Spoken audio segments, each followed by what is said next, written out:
નમસ્કાર, આપ જોઈ રહ્યા છો સ્પાર્ક ટુડે ન્યૂઝ. નૃત્યાપર્ણમ પદ્મભૂષણ પ્રોફેસર સીવી ચંદ્રશેખરને શ્રદ્ધાંજલિ માટેનું એક આયોજન, જે માટે ઘરઘરિકા કાર્યક્રમ યોજવામાં આવ્યો છે, તેની પ્રેસ કોન્ફરન્સ કરવામાં આવી હતી અને આ કાર્યક્રમ વિશે માહિતી આપવામાં આવી. વડોદરાની સંસ્થા ઘરઘરિકા, જે શાસ્ત્રીય અને આધુનિક નૃત્ય તથા સંગીતના પ્રચાર માટે સમર્પિત છે, દિગ્ગજ ગુરુ પદ્મભૂષણ પ્રોફેસર સીવી ચંદ્રશેખરની સ્મૃતિમાં નૃત્યાપર્ણમ નામક કાર્યક્રમનું આયોજન કરવામાં આવ્યું છે. પ્રોફેસર ચંદ્રશેખર ઘરઘરિકાના સ્થાપક અને પ્રથમ અધ્યક્ષ હતા. આ કાર્યક્રમમાં તેઓ દ્વારા મૂળ ભવ્ય કોરિયોગ્રાફ કરાયેલા નૃત્ય પ્રસ્તુત કરવામાં આવશે, જે તેમના શિષ્યો મંજરી, કે જેઓ તેમની પુત્રી પણ છે, રેન્જીત બાબુ અને રેમા શ્રીકાંત દ્વારા રજૂ કરાશે. નૃત્યાપર્ણમ, જે 26 માર્ચના રોજ વડોદરા શહેરના સર સયાજીનગર ગૃહ ખાતે આયોજિત કરવામાં આવ્યો છે અને આ કાર્યક્રમ વિશે તમામ માહિતી આપવા માટે આ પ્રેસ કોન્ફરન્સ યોજવામાં આવી. आज बहुत खुशी है कि हम बड़ौदा आए हैं और घरघरिका के लिए आए हैं, जो कि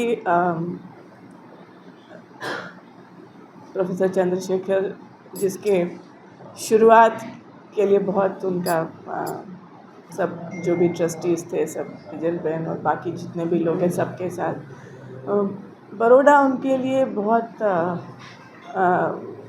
कर्म भूमि थी. बहुत काम किया उन्होंने. उनके बड़े बड़े प्रोडक्शंस जो सब थे, दे वर मोस्टली उनकी संरचना मेनली बड़ौदा में हुई.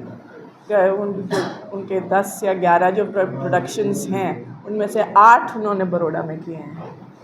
तो बड़ौदा बहुत उनको काम बहुत किया, बहुत प्यार मिला, बहुत दिल से बांटा उन्होंने. और उसमें से कुछ चीज़ें जो आज हम उनके काम को शेयर करने के लिए आज आए हैं. मैं और रंजीत आए हैं चेन्नई से और रमा दीदी यहाँ पे हैं. तो हम बड़ौदा में उनको जो प्यार है, वो लोग, आप लोग सब, हमें मालूम है कि आप आएंगे, मगर हमारा निवेदन है कि आइए और अपना प्यार हमें भी दिखाइए और हम भी उनका प्यार अपने ढंग से आपके संग बांटने के लिए उत्सुक हैं, बहुत उत्सुक. एक लेजेंडरी आत्मा, एक लेजेंडरी प्रेजेंस एमનું આ પૃથ્વી પર ન ભૂતો ન ભવિષ્યથી. પદ્મભૂષણ પ્રોફેસર સીવી ચંદ્રશેખર એ એક એવા વ્યક્તિત્વ હતા કે એવું એમના માટે બહુ મુશ્કેલ છે, કારણ કે અમારા બધાની શ્વાસમાં વસે છે. ગુરુ, કોરિયોગ્રાફર, મ્યુઝિશિયન, દ્રષ્ટા, સાહિત્યના જાણકાર, વિવેચક, અનેક ફિલ્ડમાં એમનું પ્રદાન, અને ખાસ કરીને ભરતનાટ્યમ એટલે પ્રોફેસર સીવી ચંદ્રશેખર. એવા વ્યક્તિત્વની સાથે 1987-88થી જોડાઈને ઠેક એમના અંત સમય સુધી, એટલે કે 2024 સુધી એમની સાથે જે રહેવાનું સૌભાગ્ય પ્રાપ્ત થયું, અને એ આશીર્વાદ રૂપે આજે અમે બધા જે કંઈ છે એ એમના જ એક અંશ સ્વરૂપ છે. એમણે ભરતનાટ્યમની જે મૂળભૂત જે કેરેક્ટરિસ્ટિક ફીચર્સ હતા અને છે, એમને જાળવી રાખ્યું. ઠેઠ કલાક્ષેત્રના સમયથી રૂકમિણી દેવી અરુણડેલ અને શારદા ટીચર, જેમના સંસર્ગમાં તેઓ રહેલા, અને એ બધું જ જ્ઞાન એમણે એમના દરેકે દરેક શિષ્યોમાં આપ્યું છે. દેશ વિદેશમાં એમણે ભ્રમણ કર્યું છે. અને આજે ભરતનાટ્યમ વિશે ક્યાંય પણ વાત થાય તો પદ્મભૂષણ પ્રોફેસર સીવી ચંદ્રશેખરને તમે ક્યારેય બાકાત ના રાખી શકો એવું વ્યક્તિત્વ આ પૃથ્વી પર થઈ ગયું. અને અમે આજે વડોદરાવાસીઓ ખૂબ જ સદભાગી છે કે અમે બધા શિષ્યો જે એમની સાથે જોડાયેલા છે, ને એમના ખાસ કરીને એમના પુત્રી મંજરી અને ચિત્રા, જે સરસ કામ બેંગ્લોરમાં કરે છે, અને જયાજી આજે એમના ધર્મપત્ની અહીંયા હાજર નથી, પણ એ ચોક્કસ આપણી વચ્ચે અહીંયા છે જ. તો રમાજી છે, રંજીત છે, બધા અહીંયા આવ્યા છે. તો વડોદરાવાસીઓ માટે એક લાવો છે કે આજે નૃત્યાર્પણ ના એક કાર્યક્રમમાં આપ સૌ પધારો અને નિહાળો ચંદ્રશેખર સરને પ્રત્યક્ષ નહીં પણ પરોક્ષ રૂપે.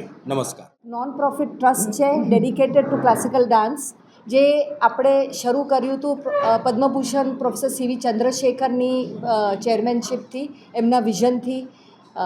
એ આજે નૃત્યાર્પણ કાર્યક્રમ સરને શ્રદ્ધાંજલિ રૂપે આપણે કરી રહ્યા છે. આજે સાંજે 7 વાગે સર સયાજી ગૃહમાં પદ્મભૂષણ પ્રોફેસર સીવી ચંદ્રશેખરનું જે નૃત્ય માટેનું જે કોન્ટ્રીબ્યુશન છે એ આપણે વડોદરામાં તો ખરું જ, પણ બનારસમાં અને પછી ચેન્નઈમાં ખૂબ જ મોટા પાયે રહ્યું છે. વડોદરામાં સર આવ્યા ડીન તરીકે ફેકલ્ટી ઓફ પરફોર્મિંગ આર્ટ્સ અને head of department of dance. એનાથી એક ડાન્સ, શાસ્ત્રીય ડાન્સની એક જે ખાસ કરીને ભરતનાટ્યમની એક જે મંદ થયેલી જે પ્રકૃતિ એટમોસ્ફિયર હતું એ ફરી જીવંત થયું. સરની એક જે ખાસિયત હતી, જે એક જીનિયસ હતા, સરનું એક જીનિયસ હતું ડાન્સ માટે, અને એક હોલિસ્ટિક આપણે શું કહીએ કે કમ્પ્લીટ આર્ટિસ્ટ હતા. Dancer, choreographer, musician, researcher, એકેડેમિશિયન, scholar, આ બધું જ એકમાં. પોતે એટલું સુંદર ગાતા પણ. એ બધું જ સર જે ભેગું કરીને જે એમને ડાન્સમાં રેડ્યું વડોદરામાં, અને જે એમની કૃતિઓ થઈ, જે રીતે એક નવો શ્વાસ બેઠો, એક નવી હવા આવી ડાન્સ માટેની, એને માટે આપણે એક સરને આપણી એક ગ્રેટિટ્યૂડ, આપણો એક આભાર, આપણી એક શ્રદ્ધાંજલિ આજે અર્પણ કરીએ છીએ. મને ખૂબ આનંદ છે કે એમના અહીંયા 4 શિષ્યો બેઠા છે. દર્શન પુરોહિત સર છે, રમાજી છે, મંજરી અને રંજીત બાપુ. મંજરી અને રંજીત બાપુ ખાસ ચેન્નઈથી સરની કૃતિઓની રજૂઆત કરશે. એમની જે ખાસ કરીને અમુક વડોદરામાં બી અહીંયા જ્યારે મ્યુઝિક કોલેજમાં હતા ત્યારની બી એમની જે કૃતિઓ છે એનું બી આજે આપણને એ પરફોર્મન્સીસ જોવા મળશે. તો ખૂબ જ અગત્યનો પ્રોગ્રામ, ખૂબ જ વડોદરાને બધાને હૃદયમાં સ્પર્શે એવો આજનો કાર્યક્રમ છે. सौभाग्य है कि प्रोफेसर सीवी चंद्रशेखर जी के साथ 17 साल, जब जिस दिन से वे वडोदरा शहर में पैर मतलब यहाँ पर आए और अंत में जब चले गए चेन्नई, तब तक मेरा उनके साथ जो साथ था और वो जो सीख थी, मुझे लगता है जो मैं हूँ, जो भी कुछ मैं थोड़ा सा हूँ, वो सर की वजह से है. क्योंकि सर एक बहुत बहुत बड़े महान कलाकार, वो ऐसा पर्सोना था कि हम उनके बारे में जितना भी बात करें वो बहुत कम ही हो जाएगा. उसके लिए तो दिन मतलब हमें हफ्ते लेगा, और इवन हमारे लिए किताब बना सकते हैं उनका जो कंट्रीब्यूशन है. तो जब वे आए थे, वो इतना ओपन माइंड था उनका कि मैं दूसरा टीचर से भी सीख कर आई थी, लेकिन उन्होंने मुझे एकदम साथ पकड़ लिया, और मैं दूसरे स्टाइल्स भी सीखी थी, लेकिन कभी इंसल्ट नहीं किया कि आप कथकली सीखी हो या कुचिपुड़ी सीखी हो. तो क्योंकि हर एक चीज़ में सुंदरता देखना उनका एक बहुत खूबी थी, और एक उनका ऑब्जर्वेशन था. हर चीज़ को इतना बारीकी से ऑब्ज़र्व करते थे, नेचर को ऑब्ज़र्व करते थे. और वे कहते थे कि मैं घंटों तक समुद्र के किनारे बैठता हूँ, और उनका जो दरिया का आवाज़ है उसमें से उनको म्यूज़िक का आइडियाज़ मिलता था. और चोल्लिस का जो उनका तो कमाल था, जो नटवांगम और जो तिरमानम्स और जतीस जो बनाते थे वो थंडरस होता था, और लाइटनिंग जैसे उनका बोलने का तरीका भी उतना ही पावरफुल होता था. तो हर एक आइटम उनका जो कोरियोग्राफी था, इट वाज ए ट्रीट. हमको परफॉर्म करने के लिए हम उसका रस बहुत अच्छे से हम समझ के हम कर सकते थे. और उनका एक दूसरा एक खूबी था कि जो एब्स्ट्रैक्शन है, वो extraction of the meaning from abstraction, मतलब एब्स्ट्रैक्ट चीज़ों को एक सुंदर मीनिंग उन्होंने दिया. और जैसे बड़े बड़े प्रोडक्शंस किया, वो पंचमहाभूत का जो प्रोडक्शन है, वो पूरा एब्स्ट्रैक्ट एलिमेंट को लेकर उन्होंने उसको प्रस्तुति की है. तो हमारे लिए इतना बड़ा सीख, हर एक चीज़ में वो सीख था. तो ऑब्जर्वेशन था, एंड देन जो वहाँ पर रिसोर्स मिला, तो उसको लेकर किस तरह से बढ़िया से काम करना. फॉर एग्ज़ाम्पल अभी ऋतु समारंभ, जैसे सर यहाँ पर वडोदरा आए, पहला प्रोडक्शन था ऋतु समारंभ कालिदास जी का. तो उन्होंने देखा कि फैकल्टी में इवन म्यूज़िक भी उतना ही स्ट्रॉन्ग है, डांस भी उतना ही स्ट्रॉन्ग है, डांसर्स भी अच्छे डांसर्स हैं। और क्योंकि उनको बहुत कर्नाटिक और हिंदुस्तानी म्यूज़िक का बड़ा ज्ञान था और स्कॉलर थे उसमें, प्लस लिटरेचर हो, पोइट्री हो, वे वाग्यकार भी थे, खुद लिखते भी थे। तो तिलानाज़ लिखा हुआ है, उन्होंने फाइनली एक वर्णम भी बनाया है, तो वाग्यकार भी थे। इसलिए उनको वो समझ आया कि यहाँ पर एक कंबाइंड वर्क बहुत बढ़िया होगा। तो ऋतुसंहार में उन्होंने हिंदुस्तानी म्यूज़िक भरतनाट्यम के साथ जोड़ दिया, तो उनको ज्ञान इतना था।